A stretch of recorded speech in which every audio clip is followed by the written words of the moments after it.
హరే కృష్ణ. కార్తీక మాసం ముగిసింది. మార్గశిర మాసంలోకి అడుగు పెట్టామండి. మార్గశిర మాసాన్ని మార్గశీర్ష మాసం అని కూడా అంటారు. హిందూ పంచాంగం ప్రకారం సంవత్సరంలోని ఒక పవిత్రమైన మాసంగా పరిగణించబడుతోంది.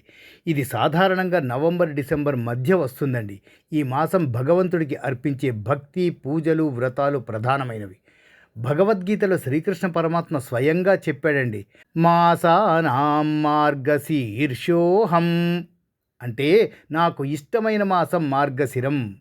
ఇది ఈ మాసానికి ఉన్న గొప్పతనాన్ని సూచిస్తుంది.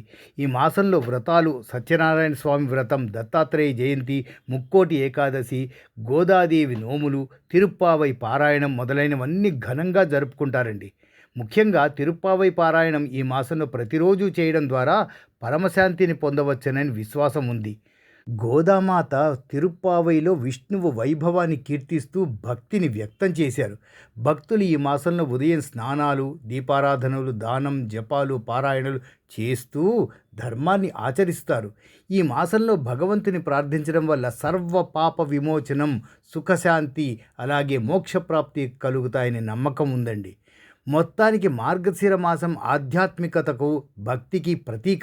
ఇది భగవంతునికి అంకితమైన శ్రద్ధాభక్తులతో నిండిన కాలం. మార్గశిర మాసం హిందూ క్యాలెండర్ ప్రకారం కార్తీక మాసం అనంతరం వచ్చే మాసం. ఇది అత్యంత పవిత్రమైన మాసం. ఈ మాసంలో వస్తూ ఉండే మంగళవారాలు, ఏకాదశులు, అమావాస్యలు, పౌర్ణములు అత్యంత పవిత్రమైనవిగా భావించబడతాయి. ఈ మార్గశిర మాసంలో సోమవారాలలో శివుని ఆరాధిస్తే వ్రతఫలం అధికంగా లభిస్తుందని నమ్మకం. శివుని అభిషేకం చేసి విభూది ధరించి శివనామస్మరణ చేయడం వ్రతంగా పాటిస్తారు. అదే శ్రీ గురు దత్తాత్రేయుడికి జన్మదినంగా పరిగణించబడి ఈ పర్వదినం మార్గశిర శుక్ల పక్ష పౌర్ణమి నాడు వస్తుంది. ఇది గురుతత్వానికి అంకితమైందండి. ఈరోజు దత్తాత్రేయుడి ఆలయాలలో ప్రత్యేక పూజలు నిర్వహిస్తారు. శ్రీ గోదాదేవి రచించిన తిరుప్పావై అన్న 30 పాసురాలను మార్గశిర మాసం మొదటి రోజు నుండి మకర సంక్రాంతి వరకు ప్రతిదినం పారాయణం చేయడం అనేది వైష్ణవ సంప్రదాయాలలో ముఖ్యమైన ఆచారం. ఈ మాసంలో వచ్చే శుక్లపక్ష ఏకాదశిని ముక్కోటి ఏకాదశి అని పిలుస్తారు. ఈరోజు విష్ణుమూర్తిని పూజిస్తే వైకుంఠ ప్రవేశం లభిస్తుందని విశ్వాసం. వైకుంఠ ద్వారాలు తెరవబడతాయి. ఈ రోజున వైష్ణవ దేవాలయాలలో ప్రత్యేక దర్శన ఏర్పాట్లు కూడా ఉంటాయండి.